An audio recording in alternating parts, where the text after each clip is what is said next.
what is that, deeper experience you're referring to? Paint us a picture, maybe from a few examples, so we get a flavor of what that looks like.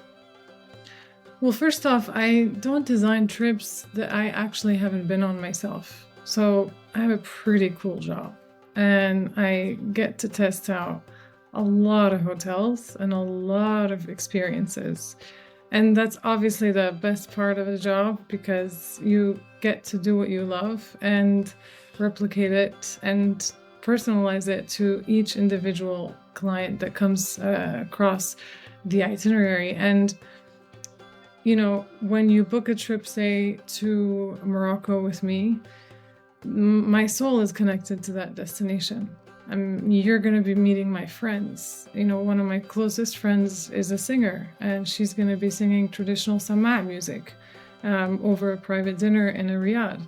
It's not an over-the-top experience. It's just that I have connections that allow us to do something that allows you to experience something that you can't Google. You can't find that online. It doesn't have to be forced, ridiculous properties. It's always small, beautiful, traditional hotels. And it can be tented camps. I love to combine and have a high contrast experience in my itineraries, which is unusual because people either focus on luxury or they don't. And right now, one of the more memorable itineraries I have coming up is a combination of Oman and Bhutan for a lovely couple that's been traveling with me for a while.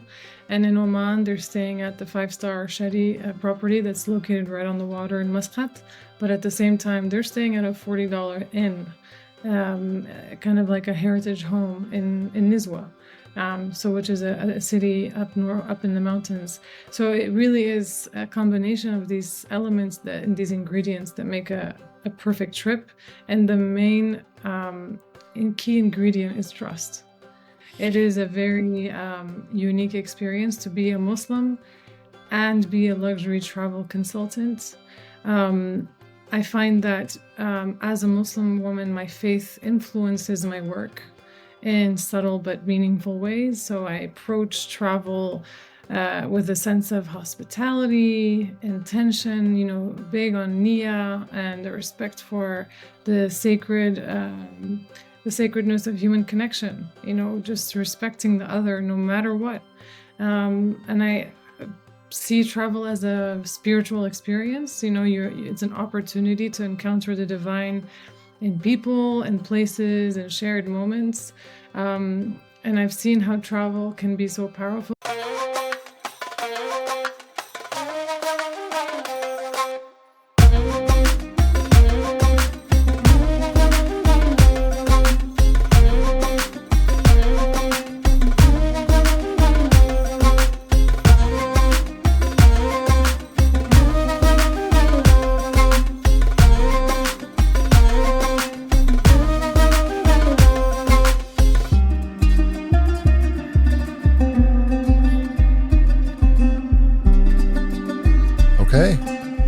We're ready to go. Thank you so much, Sarah Casewit, for joining the HaRLeM Lights podcast. I'm really honored and super excited to have you on. And I can't tell you enough just how much I'm grateful for your time and for your willingness to engage on the topic of travel and entrepreneurship and a bunch of other things that we'll get into. But just to kind of give a little bit of an introduction, we have with us today Sarah Casewit, a travel consultant, entrepreneur, businesswoman who has been featured in media many of you may recognize, such as Forbes, GQ, Vogue, Travel Leisure, and the New York Times, just to name a few. I also quickly would like to remind the audience to subscribe to the channel, as well as to make sure to check out any links related to Sarah Casewit that I'll post in the actual video description. As you're kind of exploring some of these topics, please also make sure to give us a little bit of help in terms of publicity. If you could share both the channel, my channel, this podcast episode with friends and family, as well as Sarah Casewit's website, that would be really appreciated. So with that, I guess I'll just kind of start giving you the mic and allow you to kind of introduce yourself and maybe tell us a little bit about you and what you do and your background. Thank you so much, Ahmad, for having me. I'm really excited to be a part of this conversation that celebrates Muslim women in business, specifically in my case. And also, it's meaningful for me to share my story with my Moroccan roots. So we'll get into that in a little while. I'm the founder of Otherworldly Travel by Sarah Casewit. It's a mouthful, so it's sarahcasewit.com. And I'm a travel consultant for about 15 years now. I design high-end bespoke itineraries all over the world. And these are experiences for travelers who really want to connect deeply with the soul of a place.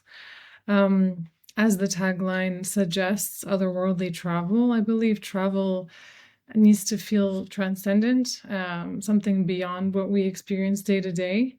And I work primarily on high net worth individuals in the US, or at least that's where my career has taken me.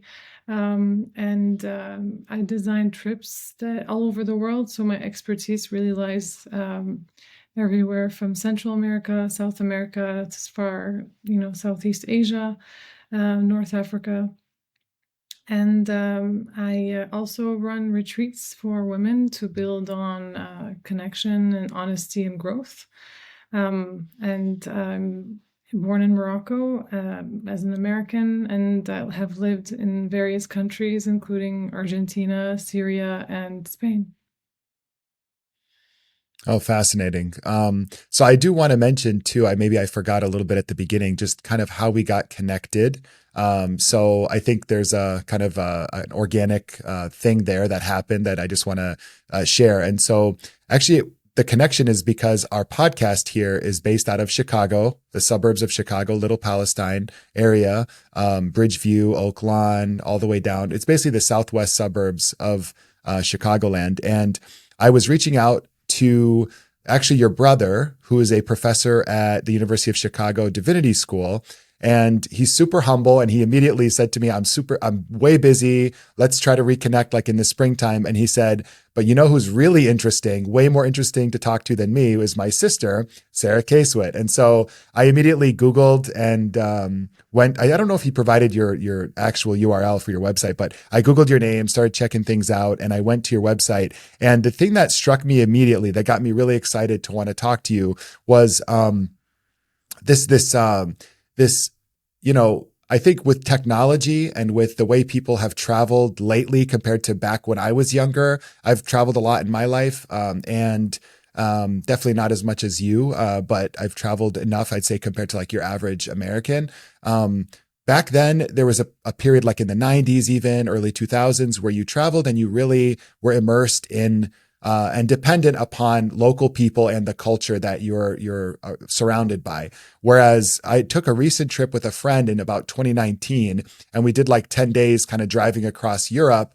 And I noticed that we had very little interaction with locals. Like our phone was our main guide. And so that was one thing that caught my attention, was kind of your overall approach in wanting to really, and I think I have a quote here that I came across. That's your quote from an article or a feature in Forbes, where you say the travel industry is at a turning point where people are seeking extraordinary moments filled with authenticity and personal value rather than checking off a must-see list or following a guidebook. They're looking for personalized and high-end experiences that go beyond the tourist route in favor of opportunities to engage with locals and their traditions. So that stood out to me, aside from obviously like the beautiful photos from some of your locations and travels and just absolutely amazingly curated website. Can you speak a little bit more to that in terms of the difference between what traveling used to be and now with technology, and maybe where people are looking for something deeper? I mean, you said it. People are looking for something deeper because the superficiality that's been created lately has fostered a certain disconnect with where we are and who we're meeting. And these superficial connections are seemingly easy and deep connections because they're easy to access, and they seem, through an app you can connect with a driver, through an app you can book your hotel. But the travel world is changing dramatically. Technology is making everything faster, and people they crave slowness and deep connection by nature. So the speed in which it is advancing is completely up against our innate nature. We are expecting higher services as far as travelers. There's now an expectation of seamlessness, hyper-personalized service that feels handcrafted at the same time. So my main focus for the past 15 years and my training has been in this high touch, highly detailed, bespoke travel experiences that are timeless. And whether there's technology to threaten, my lane or not, doesn't really matter to me, because I only cater to people who truly want to connect with their destination and want to go beyond what the app is suggesting. Destinations have evolved too. There's a more emphasis on sustainability and cultural preservation. Yes, travel was slower in the 90s, possibly more opportunities to connect with people, but there was a lack of understanding with regards to cultural preservation. It was the, big resort boom, and local partnerships did not exist. And there were just a sprinkle of pioneers in the boutique hotel industry that owned businesses that tried to connect with the local communities. Now it's all they talk about. Now we're turning into the opposite end of the spectrum, which is complete greenwashing. But at least now there's a spectrum. So I think there's a lot of changes, but in terms of what I do, as far as the scale I work at, it's definitely not a threat because of the disconnect that technology creates between the traveler and the destination. And can you mentioned a term there, you said greenwashing. Can you explain a little bit more about that for those not familiar, such as myself, with what that's exactly referring to? So, of course, there's numerous properties that claim that they are regenerative in their waste, that they are, not using plastic, that and renewing all their energy. And these claims are easily said than done. It's actually very difficult to quantify regeneration and very difficult to quantify sustainability. It's not just a matter of using a wooden toothbrush. It's a matter of understanding where your produce is coming from, how your restaurant is catered, where your hotel is located, the community that you serve, who you're hiring, how they're using the landscape. So by greenwashing, I mean that they're using it as a USP or unique selling point to say that our hotel or our property is sustainable. But that it's not just environmental, of course. There's, of course, ways to be sustainable when it comes to culture and society. So I think there's just a matter of being fully aware that that doesn't mean, that it's actually happening and that it's actually net goodness to the world. Okay. Oh, that helps a lot. Thank you. I did notice when I was looking around online to kind of figure out what like the best title is to like later on when we post this, I'm thinking, what am I going to put as a title for what her actual like job is or what her actual, role is? And I saw things from everything from expert travel consultant to luxury travel advisor to creator of transformative experiences. These titles are all quite evocative and impressive, of course. But for those who know nothing about you, how would you describe yourself in terms of what you do? Like, what would be the true, in your own words, this is what I do, in essence? Well, it's a tricky question because those who have not used a travel service to design their trips will immediately think of me as a travel agent. And that is a title that might be associated with an old school sort of way of it's someone who books your tickets to Disney, it's someone who books your cruise and then kind of sits in a back office somewhere and that isn't really familiar with the destination and has access to a GDS system to book your flights and stuff. So I introduced myself as a travel consultant because what I do is I consult people on how to travel better and how to explore the world in a way that allows them to understand humanity. So it's a very deep experience for me. I have the luxury of choosing to do something that I love and to get paid for advising people on how to travel better. So I choose to advise people on how to design a trip that is both beautiful, comfortable, and also that respects the destination, the people, the culture, in a way that allows them to be moved and to be transformed. All of this kind of fluff is to say that I'm a travel consultant and I do focus on high-end travel, which is why the word luxury gets thrown in from time to time. But I present myself, generally speaking, as a travel advisor or consultant so that it's not confused with the old term of travel agent, which can be misleading. Okay, and give us some color in terms of countries service. You mentioned a few kind of at the very beginning, but maybe regions or countries serviced, target audience, kind of target customer or ideal demographic for you. Maybe just a little more in terms of the types of clients that you're interacting with and your services appeal mostly to. Well, that ties to my personal journey. It's really hard to speak to what I do today after about 15 years now in the industry to not link it back to everything that I was raised upon. And so just to answer a question that might come up later, I'll just introduce myself in terms of my personal journey because it answers this question indirectly. I was born in Morocco and I grew up in a multitude of cultures and languages. I have three brothers. We grew up speaking Arabic together. We went to Moroccan public schools. So we did not grow up in an American expat bubble. We were quite Moroccan, if not to a point where my mother was concerned because our English was completely broken. And I spent about 18 years in Morocco and I studied comparative religion in Washington, D.C., where I spent a year studying abroad in South India. And I also lived about 10 years in Argentina. And now I live in Spain. So with all of that, in addition to all my travels, I was put on a plane on my own when I was 4 years old. So I've been traveling for a very, very long time. And my current business model is based on in-depth cultural fluency and designing itineraries and travel services that speak to a certain level of budgets.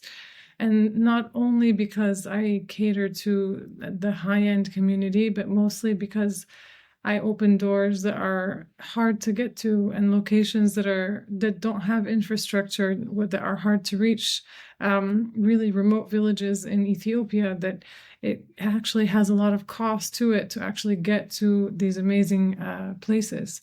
And my company is mainly catering to the US market, so North American travelers. These are highly educated, very well-traveled people. They educate me a lot as far as where they want to go and what they want to see. So it's a very interesting and a beautiful way to co-create itineraries. There's a lot of give and take. There's a lot of interaction and exchange when it comes to ideation. And again, travel is a way of understanding humanity, and these individuals are choosing to travel in a deeper, slower way. My mission is simple, really, is to design journeys that transform, that connect, and that awaken people to the beauty and the diversity around them, especially in these times. And I strictly cater to those who understand that vision. And my expertise is, I would say, especially in the US and the Southwest, and very beautiful locations around the state of Utah. but mostly abroad. So everything from Guatemala all the way down to Panama, Colombia, Argentina, Antarctica, of course, Morocco and Egypt, where my brother was born, and other destinations within the Middle East, where I spent a lot of time in Syria, Palestine, Jordan, and especially Oman. And then, of course, Europe is a favorite. It's always a slam dunk, as we say. It's such a great place because the infrastructure is so prepared for tourism, and there's so much to cater to different types of interests, and Asia. So I would say that I'm looking at people mostly come into my pipeline that are East West Coast, working in finance, in the tech industry, or family offices. And I've hit a niche where, I'm working mainly on referrals and repeat travelers, which is, as you know, it's the dream, market to be in. So hope that answers your question. Yeah, no, it does. Thank you. And I think that's a really good kind of off stepping off point to my question that's going to take us more into like the meat and potatoes, as I say, of kind of giving people an idea of what to expect if they were to book travel with you versus, like what you said, like a traditional, like a travel agent or a website nowadays. You just kind of Google everything and do it yourself. So could you share maybe 2 or 3 standout stories or examples of like when I imagine my trip I was referring to when I went to Europe, it was a lot of get on the phone, look up the bucket list items. You might already have some bucket list items in the back of your head as far as from childhood you've seen in the movies, TV. Oh, that's an epic landscape, an epic monument, some epic. I got to go to that museum, the Louvre. Obviously, people are like, I got to go to the Louvre if I'm going to be in Paris, things like that. But what is that, deeper experience you're referring to? Paint us a picture, maybe from a few examples, so we get a flavor of what that looks like. Well, first off, I don't design trips that I actually haven't been on myself. So I have a pretty cool job, and I get to test out a lot of hotels and a lot of experiences. And that's obviously the best part of the job because you get to do what you love and replicate it and personalize it to each individual client that comes across the itinerary. And when you book a trip, say, to Morocco with me, my soul is connected to that destination. You're going to be meeting my friends. One of my closest friends is a singer, and she's going to be singing traditional Sama music over a private dinner in a Riyadh. It's not an over-the-top experience. It's just that I have connections that allow us to do something that allows you to experience something that you can't Google. You can't find that online. And the experience, going back to your question of, booking a trip with me or with any expert travel consultant, is to have everything taken care of for you by someone in the know who has the logistical expertise, but also understands the nuances of what we want and what we really want. So part of the joy of working with a client is saying, I want to see everything. I want to see the Sahara Desert. I want to sleep under the stars. I want to ride a camel, and I want to see Marrakesh. I want to see the blue city of Chefchaouen. How many days do you have? Well, I have 8 days. And I can say, all right, let's pack it in. Let's do this whole thing. That's what they asked for. And as going back to my title as a travel consultant, I'm going to consult you to focus on one small region for those 8 days. And you're going to come out of that trip with an amazing experience where you've given time for the destination to breathe its essence to you, for you to receive it rather than checking it off the list. And it's a seamless experience from the planning process. So I want to go to Japan, starting to discuss your interests, all the way to booking the trip and then being on trip with everything taken care of, whether it's your arrival, someone greets you at the airplane to help you through customs, especially in destinations that are harder to navigate from a language barrier perspective. And so everything is taken care of from touchdown to takeoff. And depending on your budget, it doesn't have to be forced, ridiculous properties. It's always small, beautiful, traditional hotels. And it can be tented camps. I love to combine and have a high contrast experience in my itineraries, which is unusual because people either focus on luxury or they don't. And right now, one of the more memorable itineraries I have coming up is a combination of Oman and Bhutan for a lovely couple that's been traveling with me for a while. And in Oman, they're staying at the five-star Shadi property that's located right on the water in Muscat. But at the same time, they're staying at a $40 inn, kind of like a heritage home in Nizwa. So which is a city up in the mountains. So it really is a combination of these elements and these ingredients that make a perfect trip. And the main key ingredient is trust. You have to trust my instincts, and I have to trust your wish to travel and to expand your horizons. So what does that kind of initial interview, let's call it, look like for, like, as an example? What are some questions you would ask me if I was trying to work with you for a trip? Is it, what are your motivations? What's your why for wanting to go on this trip? Is it stuff like that? And kind of give us an idea maybe of some other questions that are important to you when crafting the overall plan and experience. I like to get to know the person. I like to really get to know my clients. I fly to their destinations when they're traveling and meet them for dinner. So I have a very intimate relationship from the very beginning. I try to establish a certain understanding of their personality, their interests on the day to day. And then I usually ask about their favorite trip that they've taken in the last 10 years, because as human beings, we change a lot and we evolve and we have different chapters in our lives that reflect different sides of ourselves. So I ask usually, what was your most memorable trip in the last 5 to 10 years?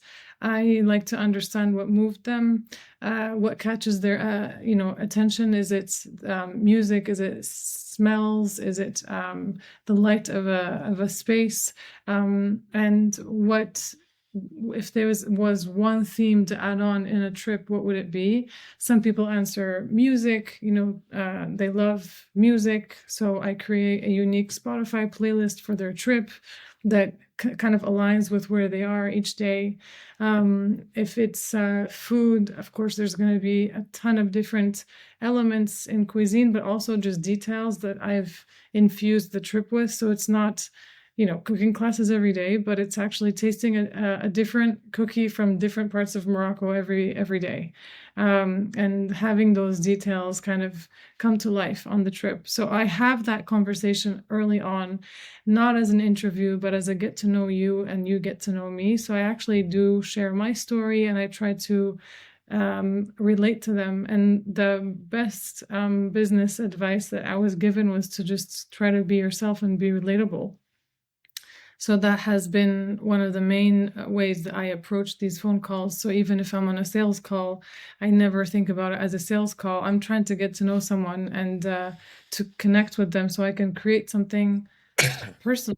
These are, very personal journeys for them. They're celebrating anniversaries. They're celebrating memorable moments in their family. They're traveling multi-generational groups. It's a couple celebrating their honeymoon. So it really isn't a cold transaction. It's a very important moment in their lives. And some have spent years saving for this trip. Some have been traveling for decades and expect the very best. So you just kind of have to have a sense of who they are before you start planning their trips. Interesting. Okay. So if you were talking to me, you try to get to know me a little bit. And then based on that and what I'm trying to achieve, kind of in terms of a why out of that trip, start to slowly ask more and more questions in order to customize it as much as possible. Yeah. So in terms of like examples of some epic trips, which ones stand out to you the most? Like ones that you'd say it was super challenging, possibly new territory for you in terms of trying to accommodate a certain request from a client. What's something that jumps out at you as like, this was one that truly is for the memory books or the record books? I think most recently, a trip just concluded. It was a very interesting request that came in for someone who wanted to travel all over the world for 45 days, starting in Peru and then combining Peru with Spain, Morocco, Qatar, and Indonesia, all in one trip. And when I say I plan their trip, I'm not just booking hotels. I'm booking individual guided tours that are private and tailored to their taste. So you can imagine the multitude of touch points by country and by city and Yeah. by region. And it was challenging in the sense that once you've set the bar high, with Peru, it's one of my first destinations that I've been working in. So it's a very well-oiled machine for me, and it's such a special experience, right? So it's always going to be, hopefully, always going to be a successful journey for my clients. But once you've set the standard of an excellent guide at the beginning of a trip, you better have an amazing guide as a follow-up in each location. And everyone's got to have an amazing personality. They've got to read the room. The hotel rooms must have, all the amenities that the previous hotels had, the staff, which things you can't control, right? These are elements of a trip that there is no way I can control the Doha Raffles Hotel's receptionist who accidentally charged them for their night because it was 1 a.m. and they weren't really on their game, right? So there's that was a challenging experience, and of course I'm on call 24 hours a day. So being on call for 45 days was a lot. But I actually flew to Morocco to greet the clients and meet them for a couple days and host them in the city where I was born, in Marrakesh. And that was such a gratifying experience and made it all worth it. They were so grateful for all the ups and downs and the highs and the lows. So I think that was challenging from a logistical perspective. From an emotive perspective, I had recently, a couple months ago, I had someone travel to India, and the request was quite unique. It was a mother of Indian heritage living in the US who really wanted her daughters to connect with her roots. And so she wanted her children to develop a connection with their homeland where they had never been before. So my job was to create a trip that made India as fun and as deep as it could be for children. And at the end, they explored cultural rituals together. They shared meals with families. I arranged meetings with local artisans and workshops. And she came back and she had felt that she had given part of herself on this journey, and that the country had done the same thing. So she kind of recreates this connection, and has the children now have a new narrative as to who they are. So it was a challenging itinerary to plan, and it's just not just logistics, right? You're really investing in someone who's gonna emotionally care about your experience. So I think those are two that come to mind for now. Oh, those are awesome, awesome examples. I do want to read a few things from your website as well, some testimonials, as well as something that caught my attention from your actual about page. So just an example here, there was a anniversary trip to Chile.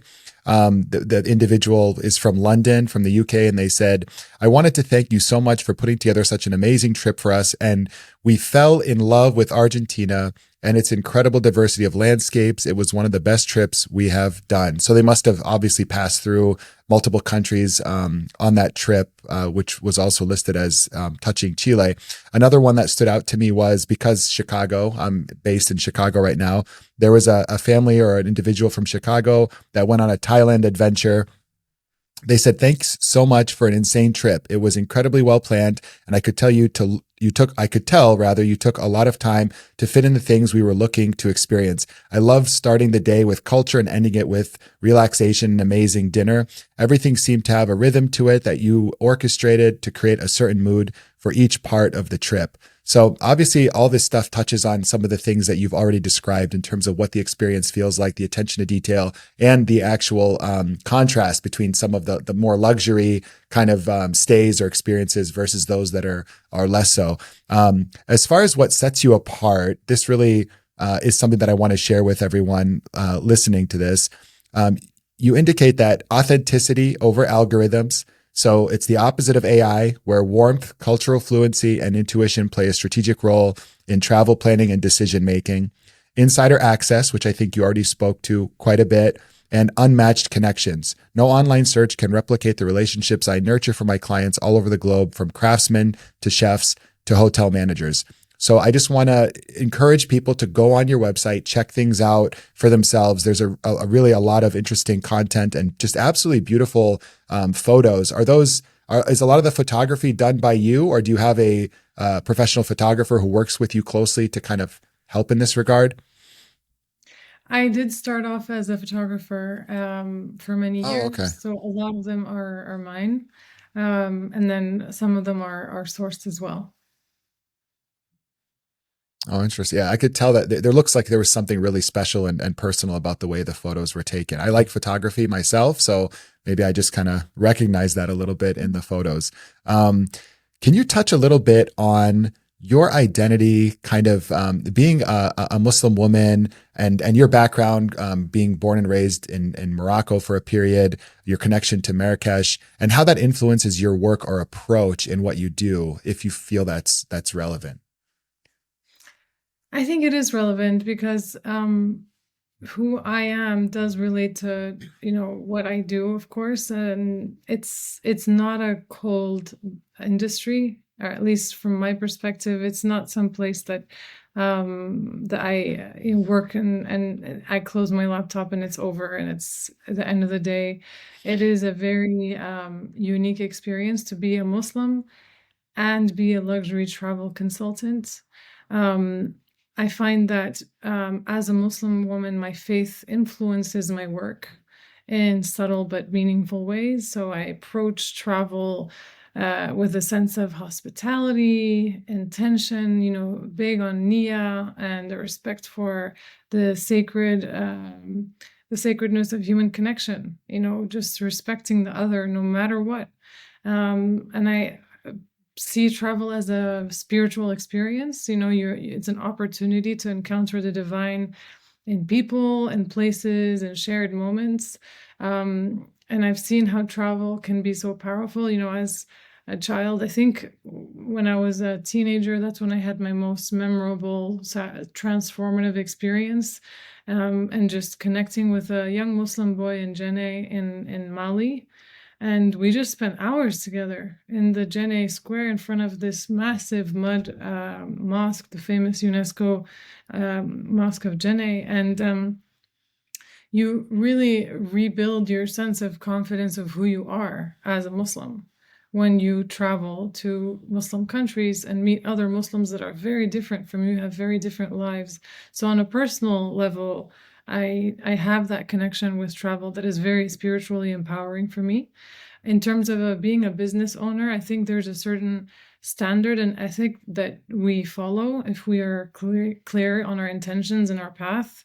That if we follow, it's just I don't know how else to say it, but it's clean. It's just a clean way of running a business, and it's very much black and white in terms of what's right and what's wrong. Our tolerance for what's wrong is very low, and our discernment should be very high. So I think keeping that as sort of an inner compass for myself makes it quite challenging yet rewarding experience, because it becomes part of who you are.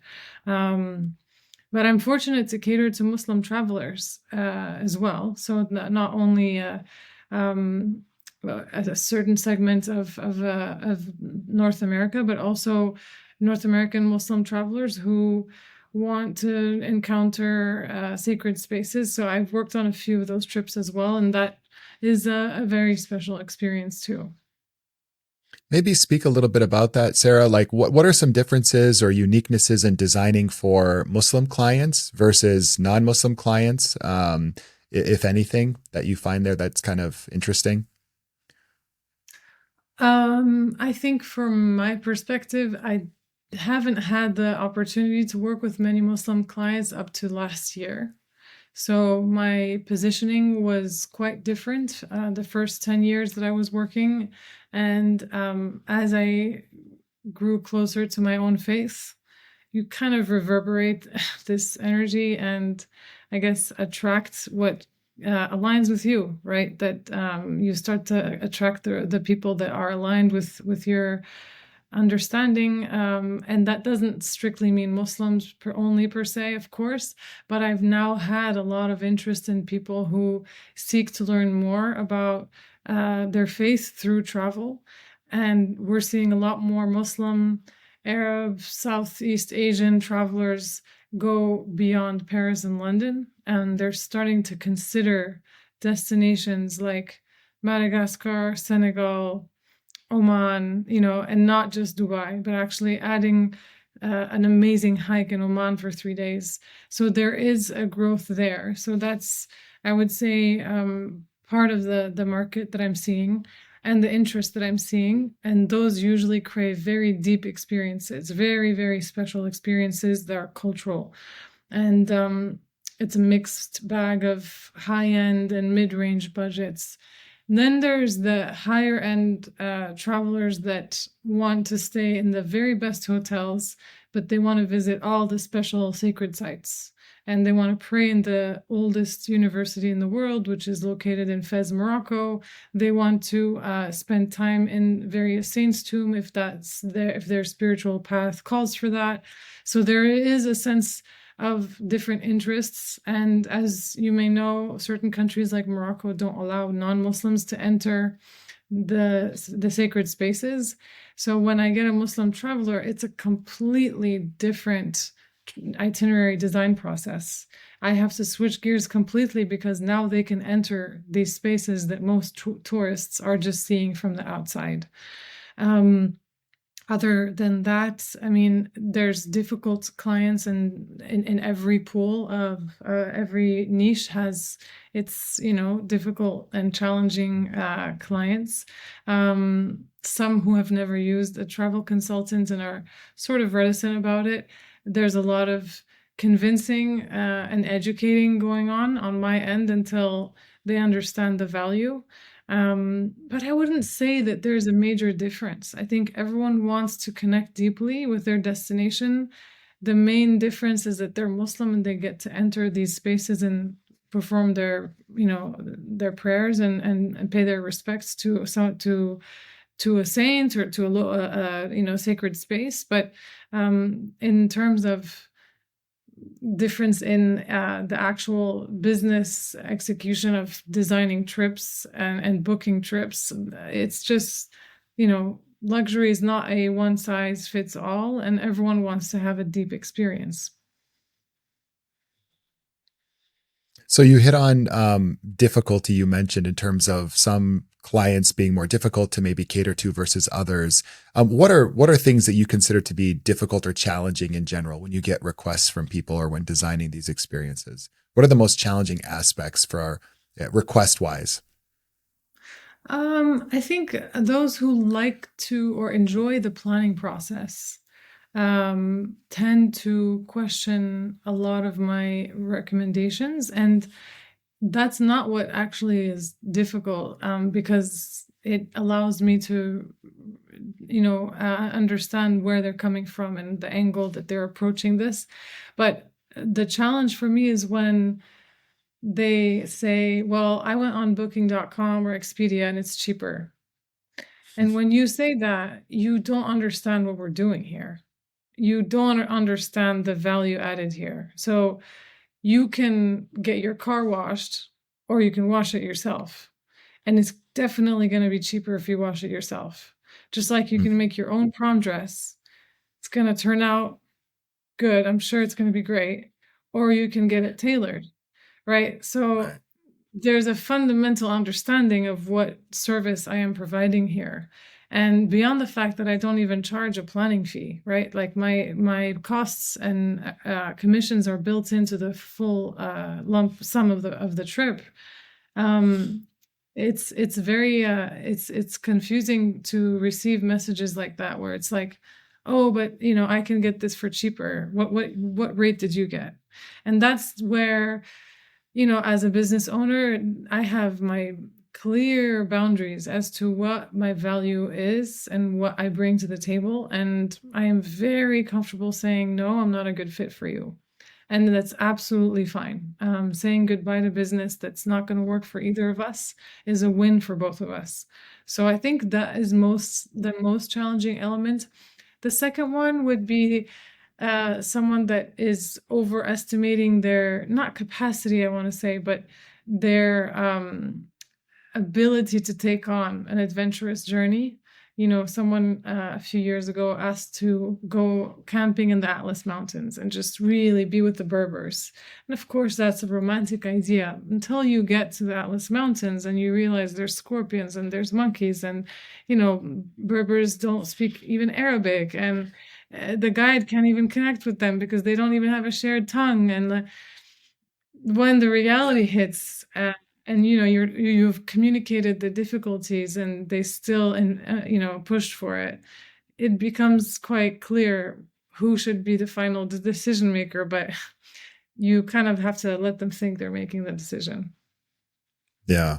Oh, interesting. For the sake of time, I do want to move into, I have a million questions I could ask just about experiences and travel and destinations and all that. And maybe we'll close with one question that'll go back to that. But for the business aspect of this, I want to ask you a few questions around just entrepreneurship and running a business, starting a business like yours. What was it like taking that jump? I think today there's so many young people, middle-aged people who are kind of maybe even midlife crisis, recreating themselves. And they're like, I want to pivot my career at this point to something else. For those folks, what is it like taking that jump to starting something yourself from scratch, where you had like a secure job before, a great career, and you're like, you know what, but I just want to do something on my own. What's your advice in that regard? Well, it's very scary, and all the feelings of fear are valid. It took me about a year to take the leap. So in the past 15 years, I've founded 3 companies, and I took the leap from 3 very well-paid positions and left them to do my own thing. And it's not the most rational decision, right? And I did not have a comfortable financial backing. I did not have support that would, keep me going. So I'm not coming from a privileged station in life, right? I started with a great office job, and I took the leap of faith of trusting myself and trusting my co-founders into creating a travel company that was a pioneer at the time, created by women for immersive cultural experiences. And I mean, my advice is to write and read as much as possible about the industry that you want to enter. I mean, write more than anything, because the thoughts of creativity, these creative thoughts during the ideation phase, when you're inspired, that is like a little flame that blows out so fast if you don't catch it. The inspiration and the courage that it takes to start a company, again, that blows out very fast if you don't catch it and pin it down. So my advice is to obviously know your market and read into your market and understand what the problem is, the nature of the problem that you're solving, not just what it is, but what the nature of it is, what is really missing here. And in my case, it was soul. Soul in travel is missing. People are missing very warm interactions with their travel consultant and really building something beautiful for their family experience. And I do not have an MBA. I studied comparative religion, as I mentioned. You do not need an MBA. You just need to have instinct, right? There's a cultural fluency that's required. And honestly, I believe everything can be learned. I've hired and trained over 40 people in my previous roles, and I hire them based on kindness and emotional intelligence. I think those two things, if you have those as a given in your, not even a skill set, but just who you are as a person, everything else can be taught. Um, I and also being genuine to who you are. Of course, this doesn't apply to, let's say, if you're going to start a new cryptocurrency. I don't even know where to start there, right? Like, that's a whole other universe. I don't know how you bring in your soul into that. But in terms of starting a business, be authentic to your true self and how you feel about it. And saying no is a very, very good idea from the very beginning. So as a young or new entrepreneur, we tend to think that, oh, this is a new business. I'm trying to get as many clients as I can. I can't say no to anyone. I just gotta just buckle down and do whatever. Once you start doing that, you become the whatever guy. Once you start doing that, you've started off on the wrong foot. You've built a business based on no tight vision, no mission. Of course, you're supposed to be writing and writing. That goes beyond the business plan. So I think starting off on the wrong foot leads to us saying yes to everything. And you'd be surprised how the business flourishes when you draw the boundaries from the very early stages of the ideation and business development phase. And I mean, there's so much I can say, and actually, my advice is different depending on whether I'm talking a male or a female. In this regard, there's just different innate characteristics of the two genders that bring in different energies to a business, and so it's quite different depending on who I'm speaking to. And so, as far as essential skills or experience, though, that you think are like a must, because I know for a lot of people, right, they get inspired and they want to just start taking off and get to 30,000 feet and beyond as quickly as possible in their minds. But there's also a reality, right? Like when I looked at some of your background, you have extensive, I'm talking 15, well, you said 15 years, but probably even more in terms of the things in your life that have allowed you to be effective in this space, right? Probably from childhood, honestly. What do you have in terms of advice for building the foundational basic skill set needed for success in a given area? I think communication is one of them. The art of writing an email and not using ChatGPT to build it for you, but actually crafting, excuse my language, a kick-ass email, and one that you just cannot say no to. I mean, I've watched The Godfather 56 times. Maybe that's where I got all my skills. But an email that you cannot say no to in the most delicate way. I think communication in that sense is very important. I've closed multitude of trips that are in the 5-6 digit range without a phone call, just emails. And that's one thing that begins a business on the right foot, is having clear communication. Attention to detail. One of my previous managers 12 years ago, she gave me the best advice. And at the time, I was very, very insulted. But I had made an awful mistake with a client and I was in a big mess, just awful. And she gave me a very simple, very straightforward piece of advice. She said, next time, just think. And at first, I was very insulted by that. But I think about her almost every day because now I think.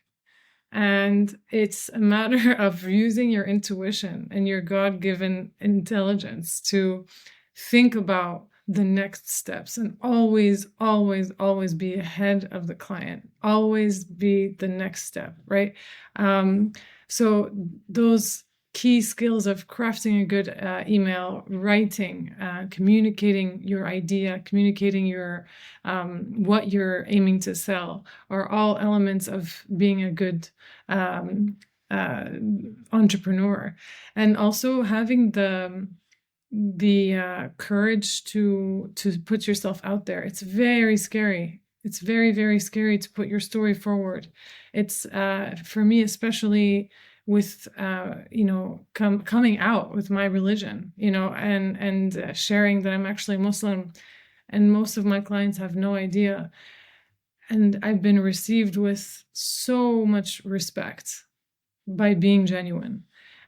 So those are obviously qualities. They're not exactly entrepreneurial, but they do lend themselves to success, in my opinion.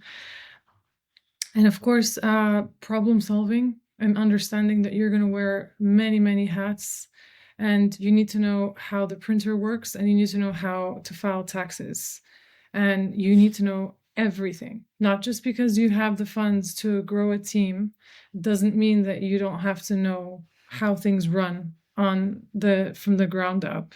So that's one thing that I find very, very important, is having the humility to exercise all the different roles that your business requires, and knowing how they work and how to improve processes and test them out and make sure that everything is rock solid. If you don't know how things work within your business and you depend on a hire, then you don't have control of your business, and you can't depend on that hire. Mm-hmm. Yeah, process is so important. I work in a industry or job that's very much process oriented, and it's always about, if there's a failure or a breakdown, we always say, what was your process? And usually someone doesn't have a process, and that's the root cause of the problem, or the process is severely lacking or has some kind of dysfunction that needs to be corrected. So yeah, I can relate to that for sure.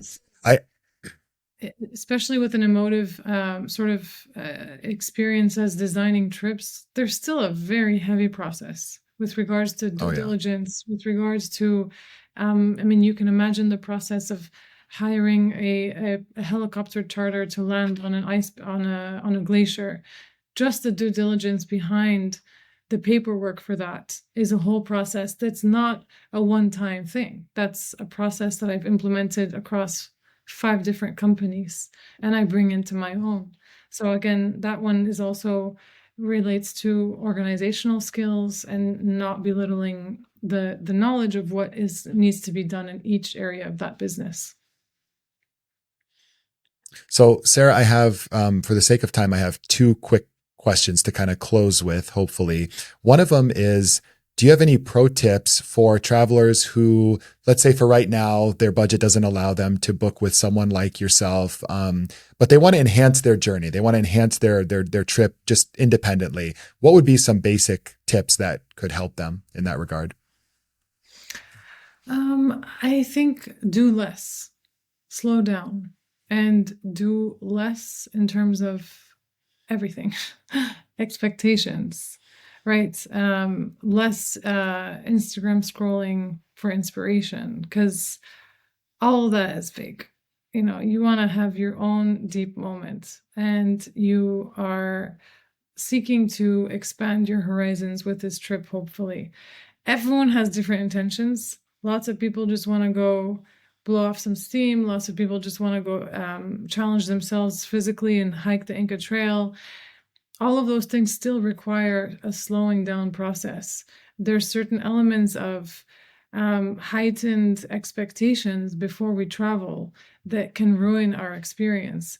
And really, we're just looking for a chance of encounters and quiet pauses in our lives, going from the mundane, going from our 9 to 5 or our remote job to this special experience. And if you're designing a trip for yourself, it should reflect who you are. Especially if you're traveling with a group, you have to have pauses where you can all reflect and take in everything. For my own trips, I design, obviously work on my own trips, and I always have a very high contrast of active versus slowing down and having a lot of time that's unplanned, and seeing where the day takes me, seeing how much time I spend with the family, having lunch. Maybe it takes 6 hours and we end up at their cousin's house for tea. Things can go on and on, right? So slowing down. In terms of practical tips, I believe making sure that whatever option you choose is the priority is comfort and safety, because you want your, like, I don't want to get too spiritual here, but you want your spirit to rest, right? Mm. In order to receive the beauty that you're about to see. So if you've cut corners and you've booked someplace that's like kind of nice, but it's kind of sketchy neighborhood and you're not really sure, then you're traveling with a heavy heart. Then you're traveling looking over your shoulder. Then you're looking down the street in alleyways. I was in Lisbon last night. I was in Lisbon for 12 hours, and I happened to arrive quite late. And I picked a very beautiful neighborhood, and a neighborhood that I feel comfortable traveling alone, and walked around at midnight looking for an amazing restaurant. And I, of course, did. And I had the most amazing experience walking alone, and 1 o'clock in the morning in Lisbon. So prioritizing comfort and safety, not for the sake of luxury, but for the sake of your own experience, and being able to experience the destination peacefully.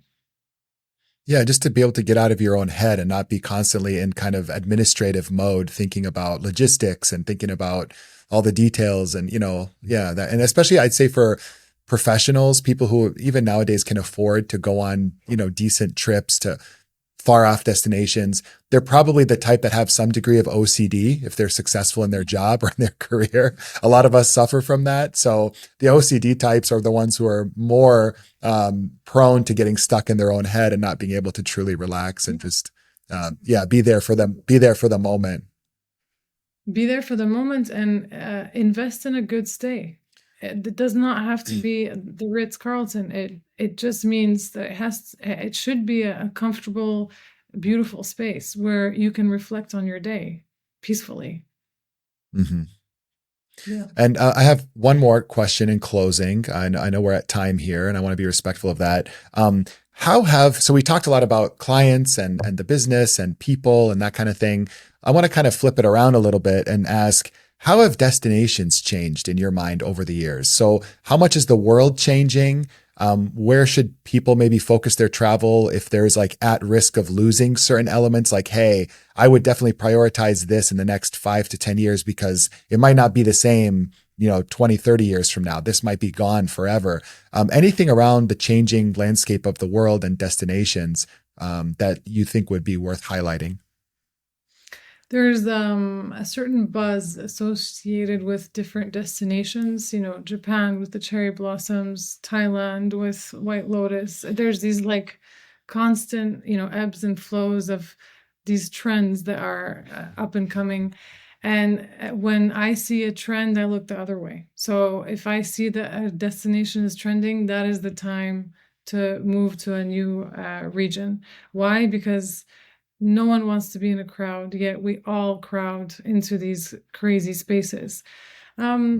Specifically speaking, obviously from an environmental perspective, places like Scandinavia and the Arctic Circle, if you're interested in seeing wildlife, seeing orcas and whales, and really interacting with Sami culture and being part of this wild beauty that is unfortunately threatened by all of everything that's going on with the climate. I think it's important to first prioritize destinations that respect the environment and that you're able to see these amazing places. So I would keep my eye on Norway and regions near the Arctic Circle for the time being.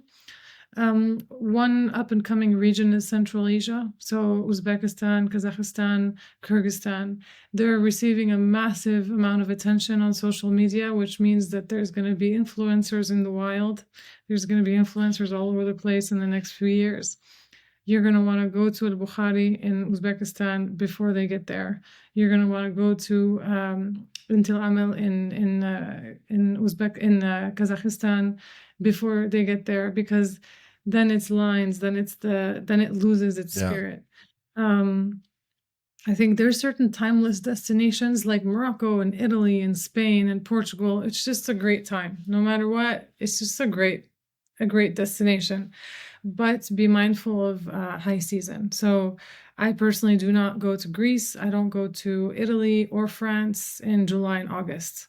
It's when parents can go with their kids, and it's just, I'm in that situation, but I actually choose to sacrifice a few school days to go in shoulder season. I, love Japan, and I'm going in the deep winter, right? When it's completely low season and no one is there, but it's covered in snow. There's beauty with every season, right? So keeping in mind that the popular time to go doesn't mean is the right time to go. And that spills into seasonality for Italy. Obviously, people want to go to the Amalfi Coast and do the whole Italian summer vacation. And unless you're on a private yacht in a private villa and you got your own butler and you're alone, it's going to be a nightmare to navigate the crowds in those peak seasons. That's interesting because actually there's something else you mentioned about maybe clients who are looking for something that's different than your target audience or business model, which is like looking for budget or value or whatever you want to call it. Actually, looking at destinations in the shoulder seasons can save them money. So it's kind of ironic that, right? I mean, the thing that you're looking for, if you look at it a little bit differently for someone who is more on a budget, they can actually get a really enhanced experience looking at going when it's not peak season with tons of people and lines and everyone, driving each other insane. Yeah, and going back to your question about advice, especially for travelers on a budget, understanding the fluctuating rates of both hotels and flights and booking way in advance. Understanding that if you book 11 months in advance, some people find that traumatizing to have to commit to a trip so far in advance. But if you start using that muscle and just September 2026, I'm in Normandy. It's done. I'm doing World War II sightseeing or whatever your interests are, right? Yeah. Having that flight booked and you've paid $800 round trip from New York City, for example, and it's done, and you've booked your hotels, there's nothing else to do but read about France for the next 11 months. And you've saved yourself so much headache and so much hassle about, last minute. So I think people tend to book, especially people on a budget, tend to book last minute. And that's the irony there.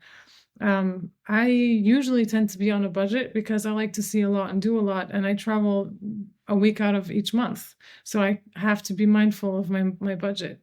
And I plan in years, months in advance. And I think that's one of the main things for people is traveling during shoulder season, traveling during off season, going to Edinburgh and it being the rainiest time of the year, that's real Scotland right there. That's the most authentic Scottish experience, and it's the lowest season, so there's less crowds, and you get to pay 80% off of what they pay in the summer.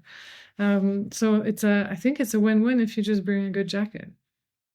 Yeah. So if you're looking for depth of experience, you actually are going to possibly save money. That's really interesting. It's fascinating, that kind of dichotomy there. So I do want to, before ending, just again, do another plug for the podcast as well as for your website.